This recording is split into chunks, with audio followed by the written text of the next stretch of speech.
Let the king of my heart be the mountain where I run, the fountain I drink from. Oh, he is my song.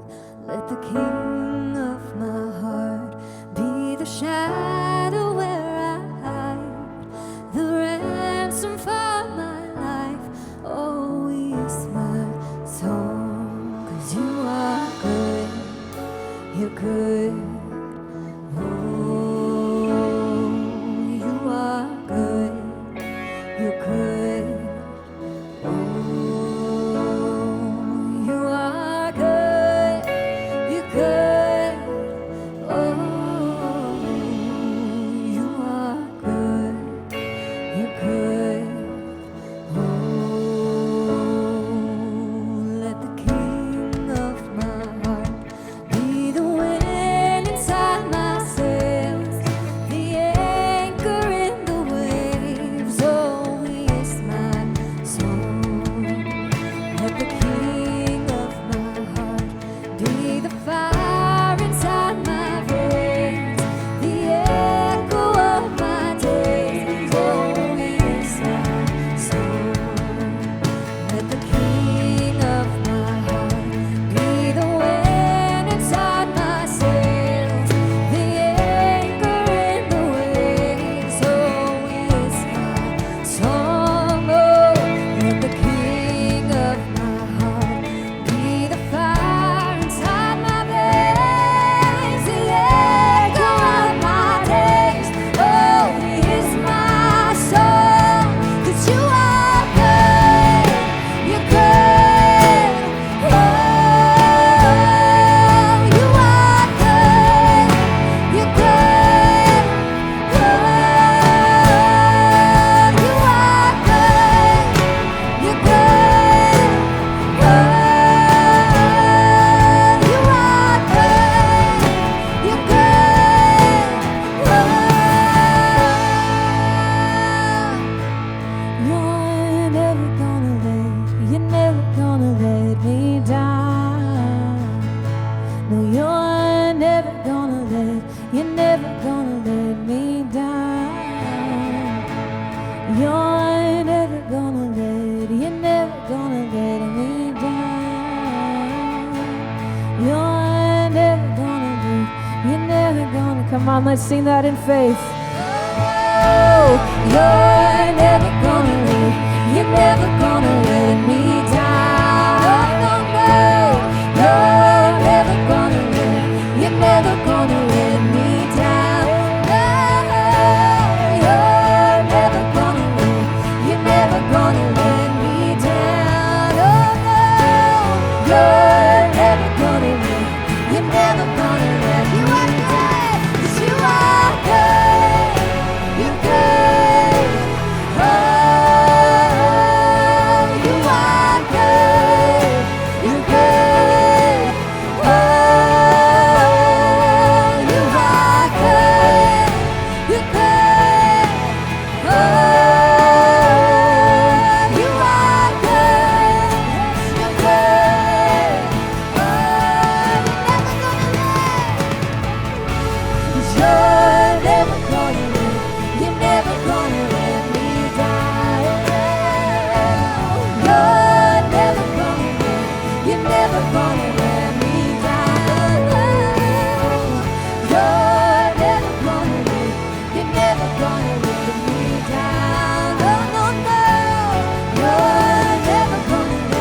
You're never gonna let me down. 'Cause you are good, you're good. Oh, you are good, you're good. Oh.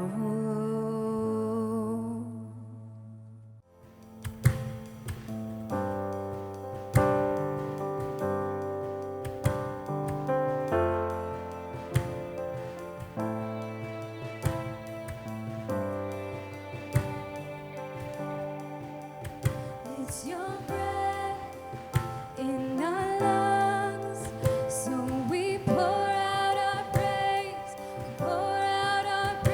It's your breath in our lungs. Come on, let's sing that again together. It's your breath in our lungs, so we pour out our praise, pour out our praise. It's your breath in our lungs, so we pour out our praise to you only.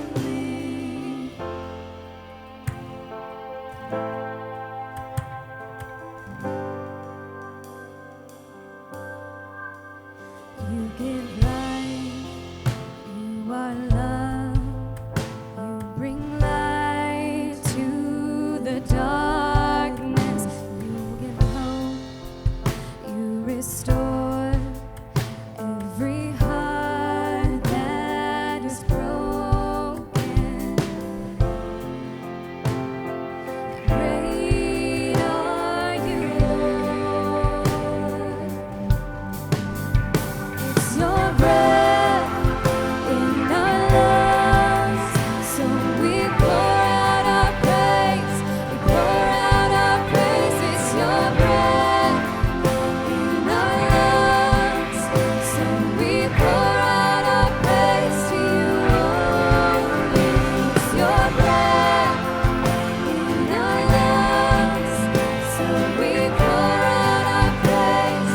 We pour out our praise. It's your breath in our lungs, so we pour out our praise to you only.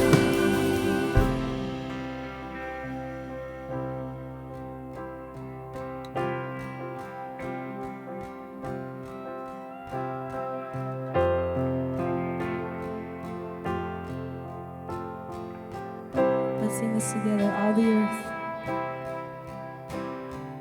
And all the earth will shout your praise. Our hearts will cry, these bones will sing. Great are you, Lord. And all the earth will shout your praise. Our hearts will cry, these bones will sing. Great are you,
Hey, good morning, Neighborhood Church. Thank you for checking out Church at Home this morning. My name is Michael. We are so excited to be with you.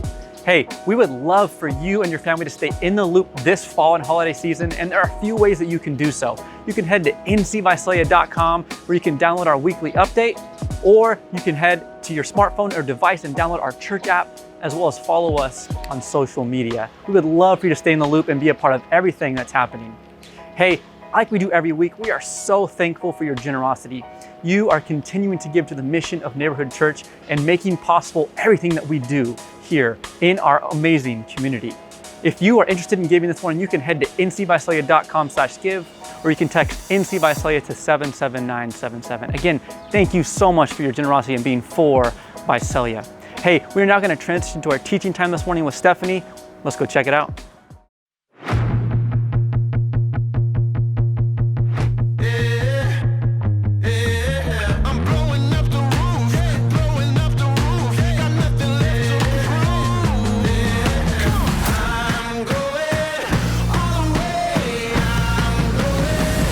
To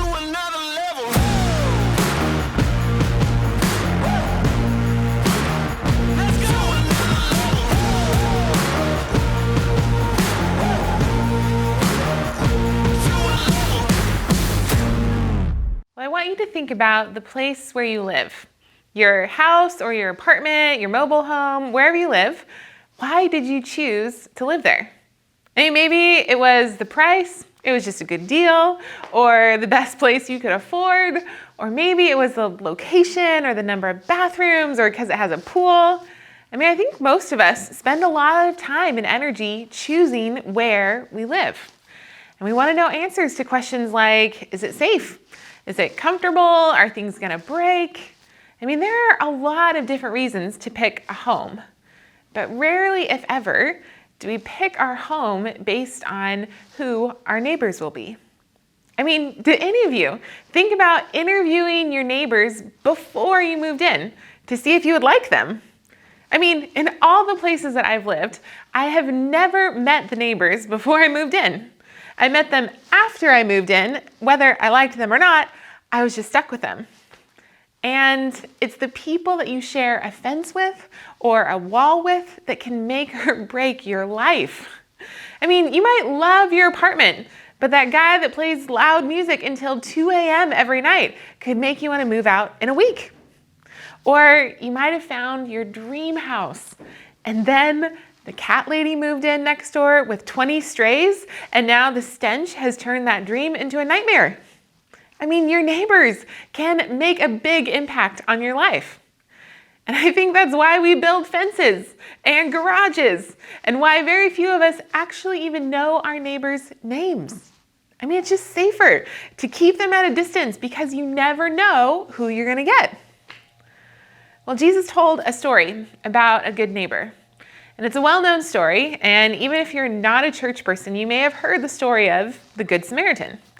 And if you don't know the story, Forrest actually talked about it a couple weeks ago, and it's worth checking out that sermon online. But in a nutshell, a guy asked Jesus, what is the most important thing to do to please God? And Jesus answered, love God, love your neighbor. And this was just a little too vague for the guy, so he asked a follow-up question. He said, well, who is my neighbor? And in response, Jesus told a story about a guy that was walking along a road and he gets robbed and beaten and left for dead. And then 3 other guys happen to come along the same path and they see him. And the 2 religious guys just walk on by. But there's a third guy, a man from the region of Samaria, a Samaritan, which was enemy territory. He stops and he helps this man. And then Jesus turns back to the guy that asked the question and he asks, well, which one of these men was a neighbor? And of course, he answers, well, the one that stopped and helped. And Jesus says, go and do the same. That is the one thing that is the most important thing to God, to love the neighbor that is put in your path, whoever they may be. So based on this story, I would say that Jesus' definition of neighbor would be someone in your life that you did not choose. I mean, there are a lot of people in your life that you did choose. I mean, your girlfriend, your boyfriend, or your spouse, your kids. I mean, maybe you didn't exactly choose your kids, but you chose to do the thing that leads to kids, your friends. I mean, there's a lot of people you chose. And all of those people are people that you should show love to. And the Bible talks about loving those people often. But when Jesus told this story about a neighbor, he wasn't talking about those people. He was talking about someone that is in your path that you did not choose. And that might be your literal next door neighbor, or a coworker, or an in-law. I mean, someone you did not choose, but has been put in your life anyway. And I think with all the neighbors in our lives, we did not choose them, but we're left with 3 choices when it comes to neighbors. I mean, number 1, we can choose to ignore them. I mean, just drive into your garage, put your head down, close the door without even seeing them, just ignore them. Or number 2, you can choose to move away from them. I mean, find a new place without those people in it. Or number 3, you can choose to embrace them, to invite them into your life and choose to care about them. And those are your options. I mean, ignore them, cut them off, or embrace them. Now, if they're really good neighbors, the choice is obvious. I mean, they are easy to embrace. But for those pesky, annoying, or crazy neighbors, the choice is not so obvious because every option kind of stinks. I mean, every option costs you something. I mean, to ignore them or to move away means that you have to arrange your life to avoid them, which is at least inconvenient and at most causes you to have to give up some of the good things. And to embrace them means that you'll have to sacrifice your time and energy and love on someone you don't even like. I mean, none of these are good options. None of them are easy or fun, and yet that's just the reality of it. They are in your path, and there's no way around it. And any choice will cost you something. So what do you choose? And is it worth it to choose love? See, I think for most people, both religious and non-religious people, most people would agree that you should love your family, be kind to your friends, even be nice to strangers. But to really love a difficult person, I mean, sacrifice for someone that may never be able to repay you or may even hurt you in return. I mean, most people would draw the line there. I mean, that's not fair. That is not my responsibility to take care of everyone else. And if you did help that person, it might put your own family at risk, or you may not have enough left over for yourself. Or maybe that person just doesn't even deserve it. They have made bad choices to get to where they are, and this is just the natural consequence.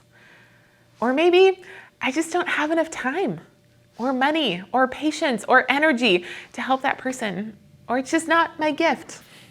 I mean, it is very easy to come up with reasons not to help someone. And the smarter you are, the easier it is to come up with reasons that are justified. I mean, it is easy to talk yourself out of helping someone. It's easy. And if there are a million reasons not to do something, then why do it? I mean, if all your reasons are actually true and logical and justified, why talk yourself into loving your neighbor? Well, a couple weeks ago, Paul and I got a call from a social worker. She had 2 boys, ages 5 and 6, and they had been in foster care for 2 years, and parental rights had been severed and they needed a home, and she asked if we would adopt them. Well, for those of you that don't know our story, my husband Paul and I have been waiting for an adoption call for a while. And last year, after lots of prayer, we had decided to not have biological children and instead adopt kids from foster care. And we got our license and we were actively preventing pregnancy, but those methods were only 99% effective. And in March of this year, I had a baby girl. And her name is Finley. She's now 8 months old, and she was born a week after quarantine started. So very few people have actually met her, but she's wonderful and she's a lot of work, but we love her. And when we got the call a couple of weeks ago to adopt these boys, we just didn't know what to do. I mean, we asked the social worker, can we talk about it for an hour and call you back? And so we started talking through all the scenarios. I mean, could we do this? I mean, the boys are in kindergarten and first grade and doing distance learning. I mean, how would that work with Paul and I working from home, plus taking care of Finley? And our childcare options are limited because of COVID, and Finley won't take a bottle, so that gets more complicated for me. And how do we keep our jobs and take care of a baby, add 2 boys, doing school without childcare? I mean, all of it just felt too overwhelming. And so we felt like the logical answer was to say no. But then Paul said, well, there's a million reasons for us to say no. But what about these boys? I mean, they still need someone. And then we were just conflicted. And we felt like we couldn't say yes, but they needed someone to say yes. But our hour was up. And so we called back and we said we couldn't take them. But as soon as we said no, we started second guessing ourselves. I mean, were these our kids? How could we say no to 2 boys that needed a family? And so I told the social worker, if you can't find anyone, call us back. And then all weekend, we wondered, should we have said yes? I mean, will she call us back? And if she does call us back, how in the world could we ever make this work? And what should we have done? But we didn't get a call back. So we're assuming that someone said yes to those boys, but it wasn't us. And I still wonder about them. And I've been praying for them because I don't know if we made the right call or not. And through this experience, I was reminded of the Good Samaritan story. I mean, we all judge the guys that walked by and we think, how could they? But really, I'm that guy. I'm just not always in a place to say yes. And when these boys came across our path, our lives were just not in a place where we felt like we could say yes. And it got us thinking, what do we need to do to rearrange our lives right now so that when the next call comes, we can say yes? We might not be ready right now, but what can we do now to be ready later? Because when we get the next call, it's going to be unexpected. It will be inconvenient and it will require sacrifice. But we want to be those kind of people. We want to be the Good Samaritan, not the religious guys that just say we love Jesus and then walk on by. I mean, the person on that road that was left for dead was someone that Jesus loved, someone that he thinks is worth saving. I mean, someone worth stopping for. And Jesus begs us to stop and see people, not just the problem that surrounds them. And it forces us to look at ourselves and ask, what kind of neighbor am I, really?